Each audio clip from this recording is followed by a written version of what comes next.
Karena setiap pertanyaan selalu ada jawaban. Dipandu oleh Yohana Margareta.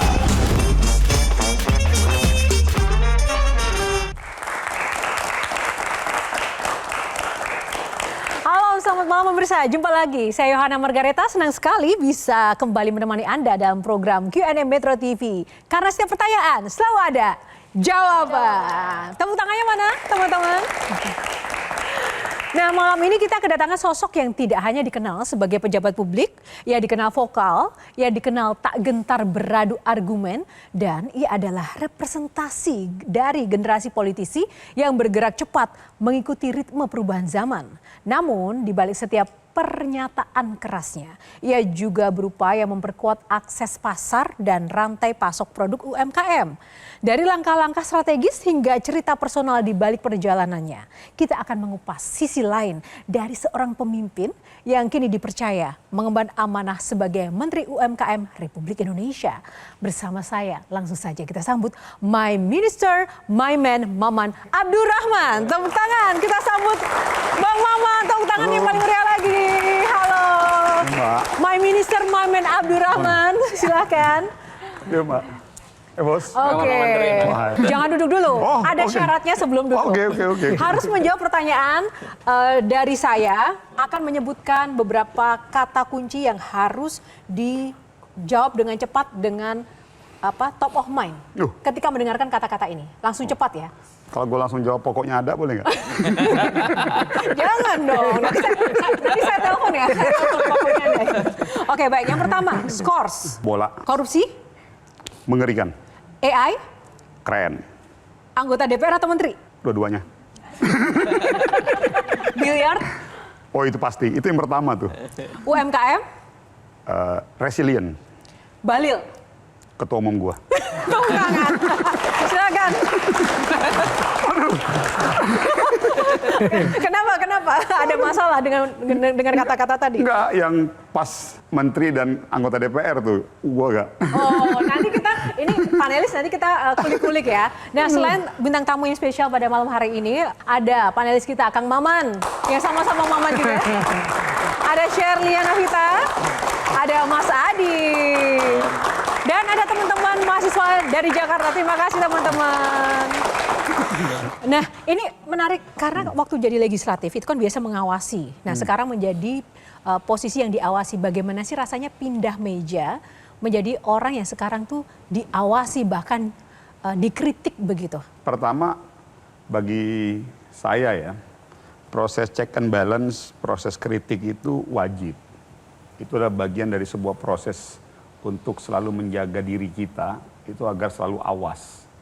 Dan pada saat kita di DPR juga sebetulnya secara tidak langsung disadari atau tidak disadari kita juga diawasi juga kan oleh publik, oleh masyarakat yang ada di dapil atau konstituen kita. Gitu. Lebih mengerikan diawasi publik atau diawasi rekan sesama politisi? Nggak ada yang mengerikan, memang itu hal yang wajib. Ini kita konsekuensi dari pejabat publik, konsekuensi jadi pejabat publik ya harus siap. Kalau diawasi sesama rekan politisi itu bagaimana sih? Ya, tantangannya? Ya memang kalau ini technically ya, memang posisinya itu berbeda. Kalau kita ini teknis ya, teknis di kantor di DPR gitu. Kalau dulu kan kita tuh kayak ada di kursi satu, nah ini kayak sekarang nih. Jadi saya jadi kayak lagi sidang tesis. Gitu. Sidang skripsi.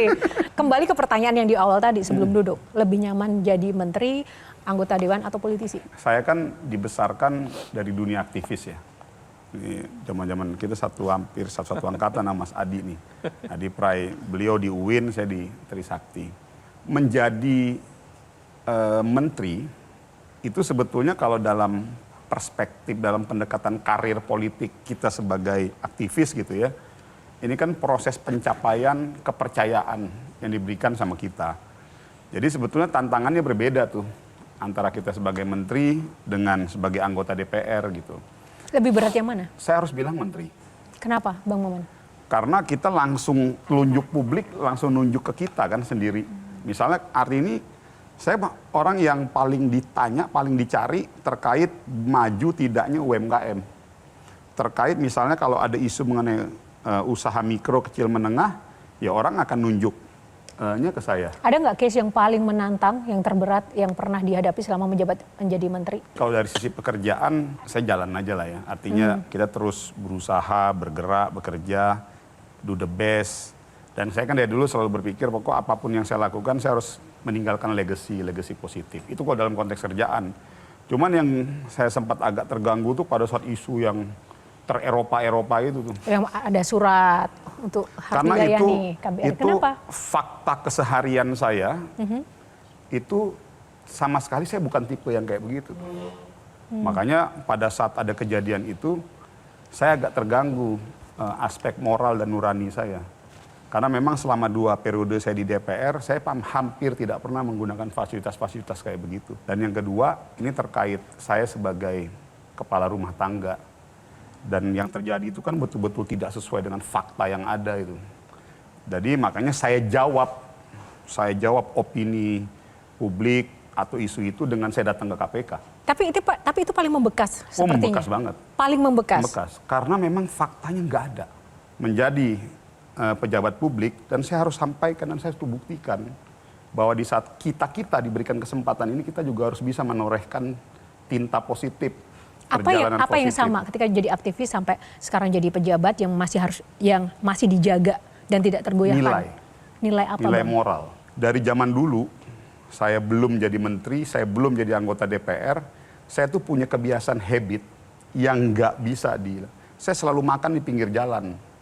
Insiden aja tuh, pokoknya cuek aja kapan pas tiba-tiba ada pecel lele gitu di pinggir jalan, ada tukang sate, ya udah gue berhenti tuh. Masih melakukan itu sekarang sampai hari ini masih. Dan itu memang bukan pencitraan tapi memang aslinya begitu. Nah kalau misalnya gue pencitraan pasti udah gue expose kemana-mana tuh. Nah, jadi maksud gue itu bagian dari gue menjaga asa, menjaga moral gue. Karena hari ini gue punya tanggung jawab besar Mbak. Gue harus menjaga spirit dan semangat adik-adik gue yang telah berproses dalam dunia gerakan kampus. Jadi kalau gue gagal, gue rontok, gue jatuh dan gue nggak berhasil atau mohon maaf kayak tadi seperti ada pertanyaan korupsi itu, gue akan menghancurkan semangat spirit adik-adik gue aktivis. Dan malam ini janji ya tidak akan masuk ke ranah-ranah korupsi. Kalau lo tanya ke gue, Bismillah, Insya Allah. Oke, langsung saja ke teman sesama aktivisnya, Mas Adi. Satu hal nih, Bung Maman. Bukan Bung Maman yang sebelah ya, tapi Bung Maman yang di depan. My man Abdurrahman. Apa yang kemudian membuat Bung Maman itu awalnya jadi aktivis, kemudian menjadi politisi, Golkar, kemudian anggota Dewan dan Menteri. Apakah jadi aktivis itu susah hidupnya? Suara-suaranya tidak didengarkan sehingga memilih untuk menjadi politisi dan pejabat publik. Karena saya kira tidak banyak orang yang memilih berjalan di tempat yang sunyi. Menjadi aktivis kan akses terhadap sumber daya ekonomi agak susah. Makanya satu-satunya cara untuk melakukan mobilitas vertikal, jadi politisi, anggota dewan ataukah menteri. Apa yang membuat Bang Bro Maman, ini adalah presiden kampus di Trisakti zaman saya ini. Dan sekarang jadi menteri sebelumnya anggota dewan. Apa yang sebenarnya success story ini yang ingin dijelaskan ke kawan-kawan aktivis? Jadi gini, kita tuh waktu zaman di kampus ya, waktu saya zaman di kampus, pasca selesai saya dari dunia kemahasiswaan kan kebanyakan waktu itu memang orang memilih untuk langsung terjun ke partai politik waktu itu ya. Pasca dunia kemahasiswaan tuh masuk ke sana sini. Memang saya termasuk yang berbeda waktu itu. Saya agak anomali. Jadi pasca saya dari dunia kemahasiswaan, saya tidak terjun ke partai politik. Saya malah memilih untuk kerja. Ya karena ya kan saya harus cari uang kan untuk ekonomi keluarga segala macam, dan basic saya kan orang perminyakan, jadi saya kerja di dunia oil and gas industry kurang lebih 10 tahun, 11 tahun tuh saya berkarir di dunia migas. Namun memang saya harus jawab, di tengah kenyamanan gaji dan lain sebagainya, kita sebagai rata-rata kan orang kalau dunia migas tuh udah pasti mapan lah, udahlah itu di dunia oil and gas tuh mapan. Tapi nggak tahu, saya memang harus akui bahwa memang kayak ada yang hilang tuh, kayak ada dari sisi kita yang hilang tuh. Terus beberapa teman-teman waktu itu kita ngumpul, teman-teman aktivis lah, baik itu yang di nasional Jakarta, terus teman-teman saya dari kampung tuh dari Kalbar. Mereka bilang gini, Man, lu balik lagi dong. Itulah kurang. Ini cerita sekuen sejarah nih. Lu kayaknya harus balik lagi lah. Yuk kita warnai nih panggung politik. Ya udah, akhirnya saya memutuskan waktu itu, ya udah, saya mau terjun lagi ke politik. Dan sarannya waktu itu, ini ada yang menarik. Ini cerita ini seru nih. Sarannya waktu itu menyarankan saya masuk ke Demokrat. Teman-teman, karena waktu saya memutuskan untuk comeback ke politik itu, Demokrat lagi naik daun. Waktu itu presidennya kan Pak SBY gitu. Saya nggak memutuskan ke Demokrat. Walaupun waktu itu saya juga cukup punya kedekatan dengan Pak SBY. Tapi saya memutuskan ke Golkar. Oh, banyak yang komplain waktu itu, ngapain lu ke Golkar? Antrian panjang, ini begini-begini, nggak mungkin ramah sama kita aktivis segala macam. Dan bismillah hari ini saya membuktikan bahwa di sebuah partai yang sangat multifaksi dan pertarungan di dalamnya sangat luar biasa keras, alhamdulillah saya yang bukan siapa-siapa, saya bisa muncul dan mendapatkan kesempatan. Nah, tapi kenapa pada waktu itu memilihnya Golkar? Ya karena tadi itu, basic saya memang orang yang, ya saya punya mungkin sedikit, agak nyeleneh kali, agak nekat kali ya. Saya pikir waktu itu, udahlah. Dan gue yakin kok, gue punya keyakinan, gue punya kemampuan, dan insya Allah partai ini pasti juga akan memberikan kesempatan sama orang-orang yang seperti gua gitu. Menurut Mas Adi yang menjadi saksi masa muda sosok Pak Menteri ini, apa sih yang menjadi top of mind-nya Mas Adi tentang sosok Bapak kita ini? Saya tidak menyangka bahwa Maman itu akan menjadi politisi, karena memang sejak mahasiswa Maman ini borju dan necis memang. Jadi seperti sekarang ini. Bayangan kita kan kalau sudah borju, necis, mapan, ngapain ke politik? Bukankah politik itu dengan penuh, ya menyeramkan lah bagi banyak kawan-kawan aktivis. Banyak sekali aktivis pindah jadi politisi, anggota Dewan dan Menteri, karena menjadi aktivis tidak menjanjikan. Susah cari lapangan pekerjaan, akses terhadap sumber daya ekonomi, nggak ada. Karena menjadi aktivis itu memilih untuk berada di luar kekuasaan dan berjalan di tempat yang sunyi. Saya makasih banget nih, Mas Adi. Jadi saya sekarang itu Mbak, kalau ketemu sama adik-adik saya yang mahasiswa, yang mantan, yang akhirnya dia mau menuju purna dunia keorganisasian, saya selalu bilang, jangan dulu langsung ke partai. Lu background lu misalnya sarjana teknik, arsitek, hukum, kedokteran, lu jalankan dulu sesuai dengan background kompetensi kesarjanaan lu gitu. Ya minimal 6 tahun, 5 tahun, 6 tahun lu ambil pengalaman di situ. Karena itu penting. Karena bagi saya Mbak, gimana kamu mau bicara tentang dunia kesehatan kalau lu nggak pernah ada di dunia itu?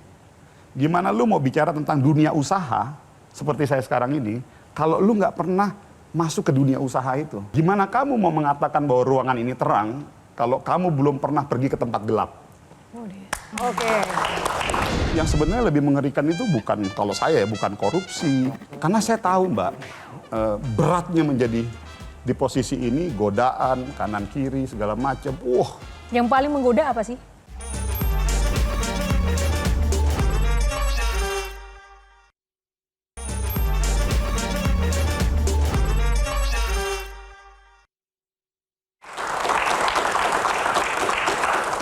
Nah, bicara soal mahasiswa, tadi kan semangat aktivisnya itu ternyata masih dipegang marwahnya sampai sekarang walaupun sudah menjabat sebagai seorang menteri. Nah, Bang Maman ini itu kan lulusan teknik.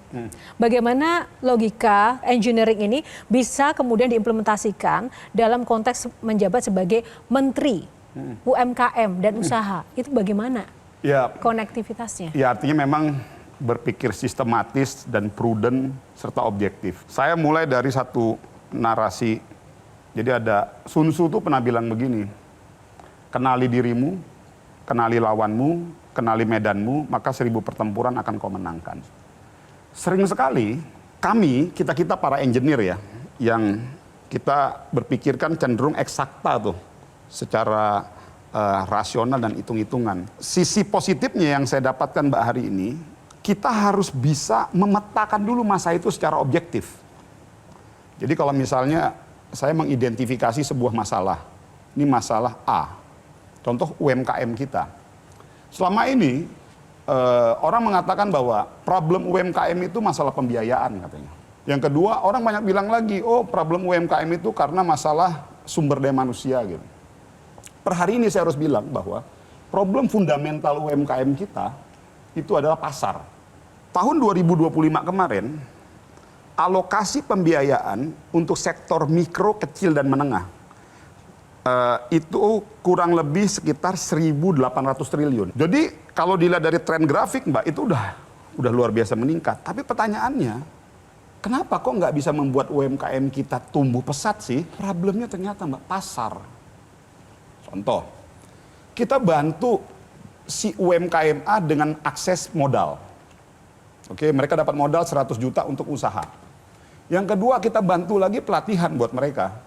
Supaya mereka punya kemampuan pengelolaan keuangan, sumber daya manusia, dan segala macam. Sudah kita bantu. Lalu mereka produksi barang, tapi barang yang nggak bisa dijual, itu pun akhirnya kredit macet. Makanya sekarang kalau perhatikan, saya selama 4 bulan ini, saya selalu ngomong mengenai masalah lawan itu produk-produk impor ilegal itu. Yang menghancurkan UMKM kita di tanah air kita ini, ya produk impor ilegal yang dari Cina ini. Saya tidak anti impor, saya selalu bilang bahwa saya anti impor ilegal. Kalau yang legal ya monggo, tercatat, ada bea masuk segala macam. Contoh misal barang dari Cina masuk ke Indonesia itu 10.000 perak harganya per item. Karena dia pak legal segala macam, akhirnya bea masuk segala macam jadi 20.000. Yang mengerikan ini, barang-barang dari Cina datang ke Indonesia, harga di sana 10.000, masuk secara gelap, ya 10.000 juga. Mereka suka-suka mau jual berapa aja. Nah lalu konkretnya gebrakannya apa untuk membuat UMKM itu naik kelas sekarang? Nah, coba perhatikan dalam beberapa statement Pak Presiden, beliau sekarang sudah mulai fokus tuh. Statement beliau menyampaikan barang-barang impor itu ini. Terus kemarin juga ada perintah Pak Presiden dan Pak Menteri Keuangan juga mulai menata institusi kita di Bea Cukai. Saya tidak bilang institusinya rusak, tapi oknum-oknumnya. Karena yang bisa mengatur alur flow masuk barang keluar itu ya di situ. Yang mengerikan ini adalah impor-impor ilegal. Dan ini yang harus kita tata sama-sama. Dan itu gebrakan yang ini berantas. Ini yang harus kita tata dan ini nggak bisa kerja kami sendiri. Makanya alhamdulillah Pak Presiden selalu menyarankan ke kita inkorporasi, koordinasi, kerja bersama, dan ini kita tata nih.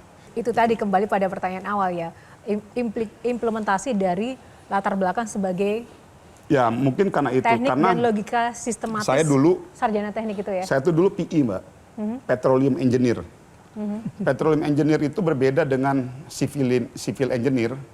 Kalau sipil kan dia ngelihat barangnya di depan mata tuh, gedung, bangunan gitu. Kita petroleum engineer itu kita bekerja nggak ngelihat barang. Nyari. Jadi di bawah bumi tuh. Nyari. Bisa bayangkan itu, kita bekerja dengan sesuatu yang kita nggak tahu barangnya di bawah. Kalau dulu saya disebut petroleum engineer, sekarang political engineer. Political engineer. Sama-sama P. Oke, kita akan lanjutkan ke momen yang lain. Saya begitu lihat jam tangannya, benar kata Adi Prayitno nih. Ini orang ini nih, apa Dendi, Borju gitu kan ya. Tapi kok begitu terganggu dengan waktu kasus ter-Eropa, padahal itu kan biasa aja sebenarnya. Karena itu menyentuh harga pride saya sebagai seorang laki-laki. Oke. Dan sebagai seorang suami. Dan tahu siapa pelakunya yang ingin merusak nama ya, Abdurrahman? Tahu lah, tapi saya pikir udahlah itu menjadi urusan saya secara pribadi. Saya kan sekarang ketua alumni, Ikatan Alumni Trisakti itu. Kenapa saya mau ambil itu? Karena memang saya berpenting untuk menjaga moral saya. Kumpul lagi tuh sama teman-teman saya yang lama-lama. Terus mereka kan juga bisa jadi pengkritik saya. Emang lo jangan lebay, lo jangan belagu lah. Kan jadi kayak gitu-gitu kan. Jadi kita perlu jaga itu kan. Karena saya tahu Mbak, beratnya menjadi di posisi ini, godaan, kanan kiri, segala macam. Yang paling menggoda apa sih? Lupa daratan. Yang sebenarnya lebih mengerikan itu bukan, kalau saya ya, bukan korupsi, bukan ini. Kita kayak berada dalam sebuah, kayak pakai narkoba tuh. Kekuasaan itu candu. Edik. Fly banget. Iya, kayak edik kayak gitu. Karena punya power. Jadi kalau kita nggak mampu kontrol diri, sadar diri, nah akhirnya kita ke bawah. Dan kita nggak sadar itu. Kalau istilah saya, nah kebetulan menjadi pejabat publik itu yang harus lo perkuat itu adalah satu, kesadaran ilahiyah lo. Nah ini saya udah mulai masuk ke dalam perspektif spiritual nih. Iya, kesadaran ilahiyah. Karena itu yang bisa nge-guide dan ngejaga kita tuh. Pada saat kesadaran ilahiyah kita jaga, dan kita aktifkan terus, ya namanya hidup kadang-kadang kita adalah menyimpang sedikit, segera balik ke tengah. Kadang-kadang berlebihan sedikit, segera balik ke tengah. Terkadang kebahagiaan bisa membawa malapetaka juga bagi kita. Namun terkadang penderitaan itu juga malah bisa membawa keberhasilan buat kita. Artinya apa? Kebahagiaan dan penderitaan itu seperti dua mata pisau yang sama-sama punya impact negatif dan positif. Tinggal tergantung kita sebagai manusia, kita sebagai hamba Allah, bisa melihat ini dalam pendekatan kesadaran ilahiyah enggak? Bahwa pada saat lu mendapat kebahagiaan, lu mendapat kesuksesan, lu mendapatkan jabatan ini sejatinya adalah cobaan. Pada saat lu mendapatkan penderitaan dalam hidup lu, mendapatkan kesusahan dalam hidup lu, ini sejatinya juga cobaan. Cobaan untuk apa? Untuk selalu mengingat dia. Itu yang mungkin... Boleh nggak satu lagi? Nyambung dari jawaban Pak Menteri. Jadi jawaban Pak Menteri itu akhirnya menyadarkan kita semua bahwa ada satu penyakit orang yang ketika udah sampai di titik tertentu, Pak Menteri, istilahnya adalah delusion of grandeur. Jadi akhirnya tadi istilahnya lupa daratan. Oh, akhirnya ini hidup dalam bubble-nya sendiri ketika ada blind spot yang boleh jadi kanan kirinya sampaikan, kayaknya enggak deh. Akhirnya lupa dengan tujuan utamanya apa. Kalau tadi disebutkan kesadaran spiritual itu kan sifatnya pribadi ya Pak Menteri ya, urusan kita dengan Tuhan. Ada nggak cara lain atau mungkin keluarga yang berusaha untuk jadi benteng? Atau mungkin selain kawan-kawan misalnya seperti Bung Adi misalnya, untuk menjaga agar Kalau saya ngomporin, Cel. ngomporin ya, pokoknya ada. Pokoknya ada. Untuk tetap on the track, karena biasanya itu mau dari timur, barat, setiap pemimpin besar itu pasti jatuhnya di situ, Pak Menteri. Ada nggak trik khusus? Kebetulan saya Mbak, saya yang memang membudayakan dan paling nggak suka dipuji saya tuh. Saya tuh di teman-teman saya tuh, kalau misalnya, oh paten kali ini Pak Menteri ini top gitu. Udah top kali lah Pak Menteri. Gue paling males banget tuh kalau dengar kata-kata itu tuh. Karena gue sadar dan tahu sekali. Kalau saya terjebak dan terbius pada kata-kata pujian itu, saya berarti sudah masuk kepada fase gue akan jatuh tuh. Kan itu yang paling mengerikan itu. Biliar itu istri kedua saya Mbak. Istri pertama saya di rumah, istri kedua saya biliar. Saya panggil namanya Lili. Kenapa Lili? Biliar, Lili. Oh. Jadi biliar itu istri kedua saya. Silakan kalau mau ngecek saya datang ke dunia-dunia biliar, saya seperti bukan menteri di situ.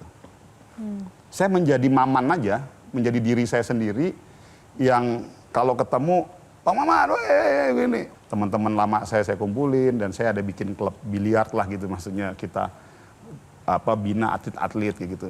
Dan itu bagian dari saya untuk menjaga asa sampai hari ini. Dan alhamdulillah kan jadi menteri kan paling lama 5 tahun ya. Benar nggak sih? Paling lama 5 tahun. periode. Ya paling lama 5 tahun. Itu pun kalau presiden masih berkenan dengan kita.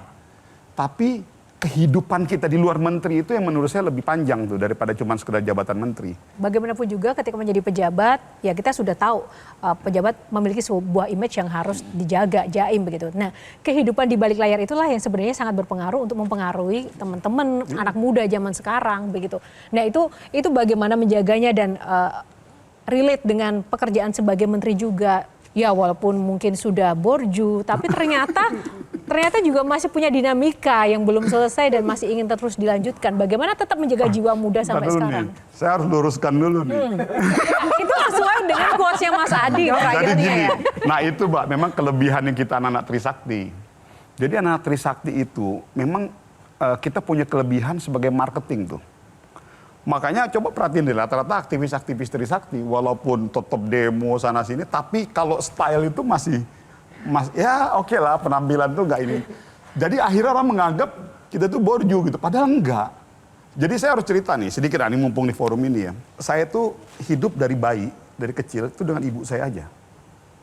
Karena ibu saya dengan bapak saya sudah pisah dari saya kecil, dari saya bayi. Saya baru punya kendaraan, baru saya bisa punya mobil zaman saya kuliah. Jadi saya selama saya tinggal di Pontianak, di Kalimantan Barat itu, saya tinggal dengan ibu saya berdua, terus tinggal di daerah pinggiran Pontianak, dan bahkan lebih jauh lagi saya harus cerita bahwa saya tinggal di rumah sangat sederhana, program pemerintah Bank BTN. Dan bahkan beberapa teman-teman saya yang dulu yang di Jakarta gitu ya, kalau ke Pontianak, tuh saya tunjukin rumah saya yang lama itu, pada nangis tuh. Cuman karena memang akhirnya saya dapat kesempatan kuliah di Trisakti, karena ya bapak saya yang ngasih kesempatan saya kuliah, ya sudah. Dan saya bisa kuliah di Trisakti, itu bagi saya udah luar biasa lah. Karena itu kesempatan lah bagi saya, dan saya manfaatin itu. Akhirnya terkesan karena saya tadi ya memang kita di Trisakti dibangun dengan sebuah budaya, ya walaupun kita duit yang kita kempes-kempes ya, setidaknya gaya kita harus ada dikit lah gitulah kurang lebih sebenarnya. Jadi akhirnya terkesan kita memang kayak anak borju, tapi itu kehidupan saya yang sebenarnya. Dan saya juga nggak tahu Allah memberikan saya kesempatan pada titik hari ini bisa sampai saya menjadi menteri, ini juga di luar ini udah over ekspektasi dalam kehidupan saya. Makanya sering sekali saya kalau ditanya sama teman-teman saya, apalagi plan lo ke depan, gue udahlah. Jadi pada saat saya dapatkan sanksi skorsing 1 tahun, cuman saya harus bilang juga, ini gue sekalian promosi juga, nilai kuliah gue, IP gue bagus Mbak. Berapa? Jadi walaupun gue tukang berantem, tapi secara akademik gue bagus lah, itulah kurang lebih. Kalau begitu, apa makna ibu bagi seorang Maman? Waduh.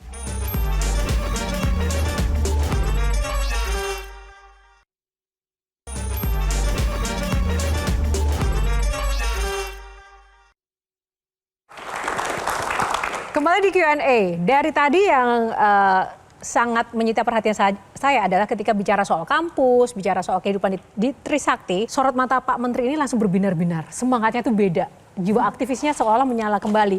Nah ini ada kaitannya dengan informasi yang saya terima. Katanya dulu waktu masih jadi mahasiswa sering banget berkelahi nih sampai diskor setahun. Nah itu bener nggak? Kalau pertanyaannya benar.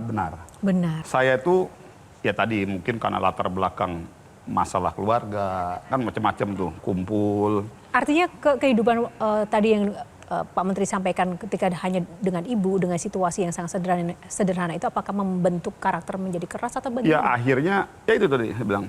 Jadi mungkin faktor latar belakang keluarga, terus udah gitu saya masuk ke dalam sebuah jurusan yang kita nggak punya keluarga di Jakarta.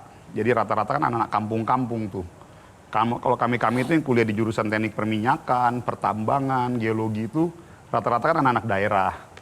Jadi akhirnya kita cenderung membangun sebuah komunitas yang solid gitu. Nah jadi karena terus yang ketiga masa lagi mencari jati diri, ya, anak ABG kan umur 18 tahun, 19 tahun, 20 tahun gitu ya. Berkumpul dulu jurusan saya itu punya tradisi berantem di teknik perminyakan itu, dan saya ketua angkatan.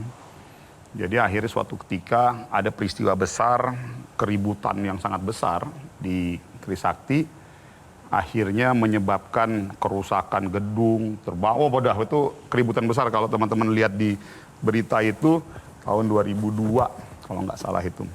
Jadi ada keributan besar, ya akhirnya kita yang dianggap sebagai pemimpin itu kena sanksi semua. Tapi itu justru malah saya berterima kasih sama Allah. Karena itu titik kontemplasi proses perubahan saya. Andai kan waktu itu saya tidak diberikan sanksi, mungkin saya nggak bisa sampai pada titik ini. Cuman saya harus bilang juga, ini gue sekalian promosi juga, nilai kuliah gue, IP gue bagus Mbak. Berapa? Jadi walaupun gue tukang berantem, tapi secara akademik gue bagus lah, itulah kurang lebih. Jadi waktu itu akhirnya gue diajak proyek tuh kerja. Jadi untuk mengisi masa 1 tahun saya diajak kerja sama dosen saya ini, Pak Burhan namanya, saya bilang aja memang orang. Dan Pak Maman juga, jadi ada 2, Pak Maman dan Pak Burhan, 2 orang itu. Saya ngerjain proyek di Aceh Tamiang, yang kemarin kena bencana, makanya pada saya termasuk yang cukup intens tuh di sana. Karena itu pun saya punya sejarah di Aceh Tamiang itu. Jadi saya kerja waktu itu. Dan sejak itulah saya mulai side job. Saya belajar tuh kuliah sambil cari-cari proyek, kerjaan di sana-sini gitu. Jadi saya dapat banyak hikmah sih. Makanya saya punya satu pelajaran kehidupan, Mbak. Apa itu kesuksesan? Kalau tanya ke saya, kesuksesan itu karena lu pernah gagal. Ini adik-adik semua, kita semua. Kalau kita semua nggak pernah merasakan kegagalan, kita kan nggak pernah tahu tuh rasa arti dari sebuah kesuksesan. Jadi dari perjalanan saya waktu itu, kejadian peristiwa sanksi skorsing itu merubah diri saya betul-betul. Ini kalau gue kayak gini terus gue nggak bisa nih. Ya gue tahu masalah gue mungkin begini segala macam, tapi gue harus berubah. Akhirnya sejak itu saya langsung memutuskan, saya langsung masuk ke organisasi, dan saya menganggap anak-anak muda yang kecil-kecil itu yang tukang berantem segala macam, sebetulnya mereka bukanlah anak yang jahat gitu. Mereka itu adalah anak-anak yang mungkin punya energi lebih, tapi nggak tahu mau menyalurkan energinya kemana gitu. Nah akhirnya saya memutuskan waktu itu saya salurkan energi saya ini, betul-betul saya terjun ke intrakampus, ke organisasi, dan sampailah saya pada satu titik saya menjadi Presiden Mahasiswa Trisakti. Disitulah saya mulai ini. Jadi ya itu perjalanan keorganisasian saya. Nah, tapi itu tidak berlaku untuk semuanya, Adik. Nggak, itu jangan diikutin Jangan, ya. Itu, sukses gak harus berantem dulu ya. Nggak, itu tuh, maksud saya bilang gini. Sorry. Yang gak berantem, jangan berantem dulu. Begini. Ini saya baca bukunya nih Mbak. Ini yang bikin bukunya Ki Hajar Dewantara. Dalam judul bukunya Aku. Ki Hajar Dewantara tuh bilang gini, sesungguhnya gampang dan susah itu tidak ada. Kalau kita semua hanya berani pada yang gampang dan takut pada yang susah, maka kita semua nggak akan pernah bisa maju. Namun, bagi orang yang jiwanya kokoh dan mantap, sesungguhnya gampang, susah, baik, buruk, hitam, putih, gelap, terang, itu cuma satu. Yaitu apa? Keyakinan. Jadi saya mau bilang bahwa, tadi saya mengulangin di awal, ruangan ini terang sekarang. Kenapa kita bisa mengatakan bahwa ruangan ini terang? Karena kita pernah pergi ke tempat gelap, Mbak. Kenapa kita tahu bahwa sekarang ini kita berhasil? Karena kita pernah gagal. Makanya saya selalu sampaikan ke adik-adik saya, jangan pernah mengutuk kegagalan. Jangan pernah mengutuk kegelapan. Karena kegelapan itu kita butuhkan sebagai syarat kita untuk tahu bahwa sekarang di dalam ruangan ini kita berada pada ruang yang terang. Bagaimana kemudian dengan penderitaan itu sendiri? Apa maknanya bagi seorang Maman? Bagi saya penderitaan itu memang harus kita dapatkan. Andaikan dalam hidup ini kita nggak pernah menderita, Mbak, kita nggak akan pernah tahu sebuah kesenangan. Jadi kalau tanya ke saya sekarang, saya sudah pada suatu titik, ya sudah, saya alhamdulillah ini adalah bagian dari proses. Dulu waktu saya kecil, Mbak, saya termasuk anak yang selalu menyalahkan bapak saya. Dalam setiap proses problematika rumah tangga kita. Tapi setelah saya pikir-pikir, gue berterima kasih sama bapak gue. Andaikan saya dulu mungkin tidak dari keluarga broken home, saya mungkin nggak bisa pada di bangku ini. Jadi problem-problem rumah tangga, problem-problem kehidupan kita di masa lalu itu harus selalu kita maknai dalam sebuah proses. Saya masuk ke dalam pendekatan spiritual nih ya. Itu adalah bentuk kerinduan Tuhanmu padamu. Jadi saya selalu memaknai itu aja. Nah, kalau begitu apa makna ibu bagi seorang Maman? Waduh, kalau ibu itu jimat saya, Mbak. Jadi kalau lebih jauh lagi tuh ya ibu itu adalah ibu saya, ibu itu adalah bapak saya, ibu itu adalah orang yang ya cinta pertama saya kali ya. Ada yang belum pernah terwujud, apa yang mungkin menjadi kerinduan atau keinginan, harapan Bunda, Ibu? Nggak akan mungkin, Mbak, kita bisa mewujudkan apapun yang bisa diinginkan oleh dia. Karena saya pikir pokoknya apapun ceritanya, saya sebagai anak ya berusaha semaksimal mungkin lah untuk urusin ibu saya. Jadi walaupun berat gitu ya, apapun itu ya. Jadi kalau tanya ke saya sih, ya ibu itu adalah segalanya. Oke, Kak Maman? Tapi terhadap Bapak, di atas makam Bapak, Maman Abdurrahman menulis semoga senyum-senyum di atas sana. Ya, kayaknya Mas ngeliat. Jadi, saya kalau melihat seorang bapak itu seperti lagu Monster. Pernah dengar nggak lagu Monster tuh? Judulnya Monster tuh. Bahwa di situ mengatakan bahwa saya sudah memaafkanmu dan bagi saya Anda adalah bukan bapak saya bukanlah anak Anda, tapi kita adalah kedua orang dewasa yang saling memahami dan mengerti proses perjalanan kita. Dan itu saya melihat bapak saya. Dan saya berterima kasih dari semua proses perjalanan hidup saya dengan orang tua saya. Bagi saya ternyata menjadi seorang ayah itu kita mengambil jalan monster way.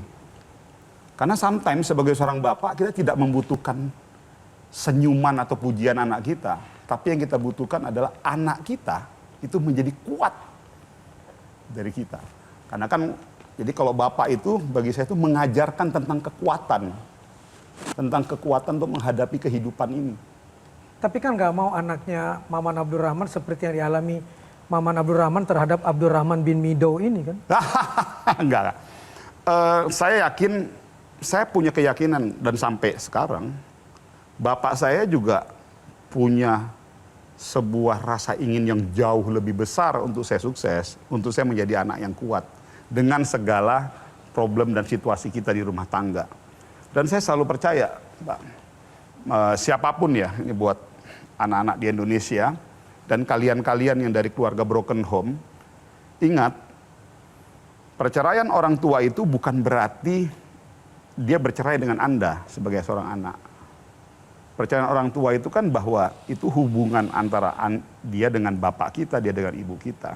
Tapi ingat, kasih sayang orang tua terlepas dari bahwa dia sudah cerai ataupun tidak, sampai kapanpun pasti nggak akan pernah hilang.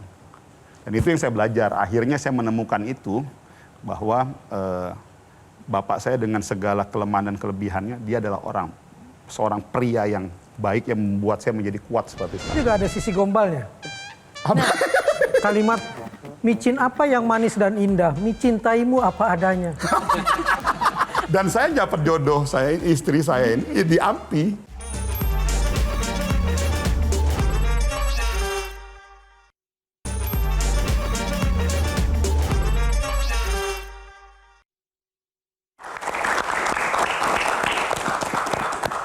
Ya, kalau di segmen sebelumnya tadi kita sudah melihat sosok Maman ini sebagai pribadi yang nekat, resilience-nya bagus begitu kan, dan sangat licin, daya tahannya juga luar biasa ya Mas Adi ya. Nah, kalau sekarang di mata seorang Shirley, itu apa yang bisa disimpulkan dari tadi perbincangan dengan sosok Pak Menteri kita? Setiap politikus hebat dan orang-orang besar itu kan pasti punya role model ya, Pak Menteri ya. Sebetulnya siapa role model atau mentor Bapak baik di dalam maupun di luar politik? Dari awal saya terinspirasi untuk akhirnya saya mau ke politik. Dari awal zaman saya di kampus itu Akbar Tanjung. Saya dari awal. Jadi dari zaman saya di kampus tuh tahun 2002 pasca itu ya, akhirnya kan saya sempat masuk di HMI kan, ikut LK gitu. Saya mau belajar kan. Jadi pada saat saya dari dunia, dulu tuh sebenarnya pertama kali saya tahu dunia berantah gerakan itu di Forkot tahun 98 tuh. Jadi makanya saya sama Adian, sama Wahab itu kita udah kenal dari zaman dulu. Nah setelah itu saya ya tadi di kampus segala macam, lalu saya memutuskan untuk akhirnya saya mau fokus ke dunia intra kampus itu ya waktu zaman itu saya melihatnya Akbar Tanjung. Boleh tahu kenapa nggak Bang? Atau prinsip-prinsip khusus yang diajarkan oleh nggak ada. Ya dia udah selesai aja dengan diri dia. Karena sebagai politisi tadi ini, your heart is only for your lover. Hati lo hanya untuk orang yang kau cintai. Jadi jangan pernah bawa perasaan dalam politik ini. Ya artinya, dan saya melihat karena dalam politik itu kan kesetiaan, pengkhianatan, tadi saya juga bilang penderitaan, kemenangan itu sebetulnya hal yang up and down aja. Bahkan kalau di Golkar itu ada yang mengatakan bahwa itulah indahnya kalau di politik dan di Golkar, kita bisa mati berkali-kali dan bisa hidup berkali-kali. Jadi pada saat kita kalah ataupun kita mati dalam permainan politik, pertarungan politik di Partai Golkar, itu belum tentu besok kita akan mati. Itulah enaknya, indahnya di Partai Golkar itu di situ. Karena partai ini kan sangat dinamis sekali kan. Jadi kan dulu saya memutuskan masuk ke Golkar itu nggak seperti orang lain memang Kang. Kalau orang lain kan dia datang atau gimana dibawa masuk ke pengurus gitu. Kalau saya memang enggak. Saya ujuk-ujuk aja tiba-tiba, saya lihat di website itu dulu waktu saya masih di kantor, lagi kerja, Putra Agung Laksono, Dev Akbar Safikarno Laksono, Menko Kesra waktu itu Pak Agung Laksono, mencalonkan diri menjadi Ketua Umum AMPI. Jadi saya langsung berpikir, ini AMPI ini apa lagi kan gitu. Wah nih, salah satu organisasi kepemudaan Partai Golkar. Akhirnya saya putuskan waktu itu, oke, gue mau masuk AMPI dan gue langsung maju sebagai Ketua Umum AMPI waktu itu. Jadi udah tuh, jadi saya waktu itu ajak kumpulin teman-teman tuh, wah rame semua mantan-mantan ketua BEM seluruh Indonesia itu ada kurang lebih 60-an lah tuh gue kumpulin. gue udah putusin gue masuk Golkar, tapi gue mau maju dulu jadi ketua umum AMPI. Semua orang bilang, lu orang gila man, lu nggak punya NTAG, nggak tahu Golkar apa. Loh, justru bos, dengan gue bawa aktivis-aktivis ini, wah ini kan ngolah nih kan. Ini kan kita harus bawa aktivis-aktivis intra kampus ini untuk mewarnai Partai Golkar. Wah ya begitulah, akhirnya ya maju saya jadi ketua umum AMPI. Dan Tanpa KTA? Tanpa KTA Golkar. Akhirnya saya ngurus juga kan. Jadi saya ngurus di kampung saya di Pontianak, di Kalbar. Saya urus mau segala macam. Ya maksud saya, ya itu mungkin ada sisi-sisi yang... Sisi gelap. Sisi kenekatan Tapi kali. katanya juga ada sisi gombalnya. Apa? Kalimat, micin apa yang manis dan indah, micintaimu apa adanya. Oke, kamu apa yang kamu mau tahu ini? Sebab apa ini sosok Maman ini? Dan saya dapat jodoh saya, istri saya ini di AMPI. Jadi saya akhirnya ketemu sama istri saya. Akhirnya kita nikah ya dari AMPI itu. Jadi saya maju, ya akhirnya kalah kan. Ya Dev yang menang, saya masuk dalam kepengurusannya Dev. Ya istri saya itu salah satu temannya Dev dari kecil gitu. Ya udah akhirnya kita. Jabatan gak dapat, istri dapat. Satu pertanyaan soal legacy dari Kang Maman. Selain menaruh dan mendukung Pangsuma FC di Pontianak, apalagi legacy buat tanah kelahiran? Mungkin sekarang saya udah nggak bisa lagi bicara tentang legacy untuk tanah kelahiran saya. Kalau dulu, waktu saya jadi anggota DPR, Kang, alhamdulillah legacy saya itu berhasil membuat 470 desa di Kalimantan Barat dari 520 desa yang awalnya sama sekali nggak ada listrik. Sama sekali nggak ada. Gelap gulita. Dan alhamdulillah selama saya 2 periode saya jadi anggota DPR RI di Komisi 7, 470 desa sudah terpasang listrik. Yang listrik Kupang. Itu legacy. Ya. Jadi saya memang orangnya selalu begitu, gue harus punya legacy. Nah sekarang pada saat saya jadi Menteri UMKM, saya harus akui bahwa legacy saya sudah bukan lagi untuk Kalimantan Barat. Legacy saya adalah untuk negara saya, untuk bangsa saya, untuk negara Indonesia. Hubungan saya dengan Kalimantan Barat adalah, saya adalah orang Kalimantan Barat yang tentunya saya harus menjaga nama baik kita sebagai orang Kalbar. Jadi itu yang menjadi motivasi saya sekarang. Kalau ditanya sama saya sekarang, apa legacy lu man? Yang pertama, per hari ini kita nggak punya sistem yang bisa mengintegrasikan 57 juta usaha mikro, kecil, dan menengah di seluruh Indonesia. Kita nggak ada. Insya Allah dalam bulan ini saya akan bangun sebuah sistem platform super aplikasi yang mengintegrasikan. Target kita 57 juta UMKM di seluruh Indonesia. Mungkin tidak bisa langsung ke situ, tetapi kita mulai dulu dari 1 juta, 2 juta, tetapi kita punya satu kanal sistem. Yang dimana kalau misal saudara-saudara kita mau ngurus sertifikasi halal, dia bisa di sistem ini. Dia mau ngurus tentang akses pembiayaan, dia bisa di sistem ini. Dia mau dapat akses pelatihan, dia di sini. Jadi one door shopping artinya sebuah sistem yang memang lu mau apapun terkait bagaimana bisa mendorong lu bisa tumbuh, kita mau bangun sistem ini. Nah ini yang mimpi saya. Karena hampir nggak mungkin Kang, kalau dengan metode yang kemarin secara konvensional, kita bisa ngurusin 57 juta ini. Terus, karena nggak mungkin selamanya bisa sama pemikiran menteri dengan gubernur, dengan kepala daerah, nggak mungkin sama. Baik. Jadi itu mungkin mimpi besar saya dan saya mohon didoakan saya. Mbak, terakhir boleh nggak sih? Terakhir, cepet aja. Oke, cepet aja. Anggota DPR sudah, menjadi menteri sudah, what's next? Ya saya pasrah aja ke atas. Oke. Jadi bagi saya, dan alhamdulillah saya sudah bisa sampai pada titik ini, udah over ekspektasi dalam hidup saya. Saya dari dulu nggak pernah berpikir saya bisa jadi menteri. Jadi sekarang kalau ditanya sekarang ya, saya sudah, ya mungkin bisa dibilang fana kali ya. Jadi saya nggak tahu, ini karena siapa hari ini, Maman, anak kampung, keluarga broken home, bukan dari kelompok orang kaya, seperti tadi dibilang sama Adi Pray, dan saya bisa sampai pada ini. Saya sudah pernah jadi anggota DPR, dan sekarang saya sudah jadi menteri, dan bagi saya dan selanjutnya serahkan. Baik. Itu aja. Terakhir closing statement untuk pemirsa dan juga anak-anak muda dari bintang tamu kita. Kang Maman, silakan. Saya cuma bilang kita nggak pernah tahu masa depan. saya juga nggak pernah tahu masa depan saya akan seperti apa gitu loh. Bahwa saya punya harapan memberikan yang terbaik buat negara itu, ya itu harapan saya. Dan tentunya di hadapan acara ini ada adik-adik dan teman-teman semua, Mbak semuanya. Saya cuma butuh satu doa aja, doakan saya supaya saya selalu bisa menjadi orang yang konsisten, karena itu berat. Karena kalau tanya ke saya, titik tertinggi dari pengamalan kita sebagai hamba Allah itu adalah istiqomah. Kalau tanya ke saya, ya bismillah mudah-mudahan dalam forum ini saya selalu bisa menjadi hamba Allah yang istiqomah. Amin. Baik, terima kasih untuk Bang Maman, Pak Menteri kita, tepuk tangan sekali lagi. Dan teman-teman panelis luar biasa, terima kasih. Adik-adik juga terima kasih.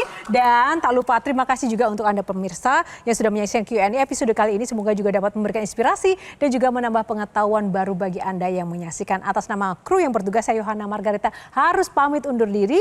Dan kita jumpa lagi di episode Q&A yang menarik lainnya untuk Anda. Karena setiap pertanyaan selalu ada jawaban. Sampai jumpa lagi. Terima kasih, Bang Maman. Silakan.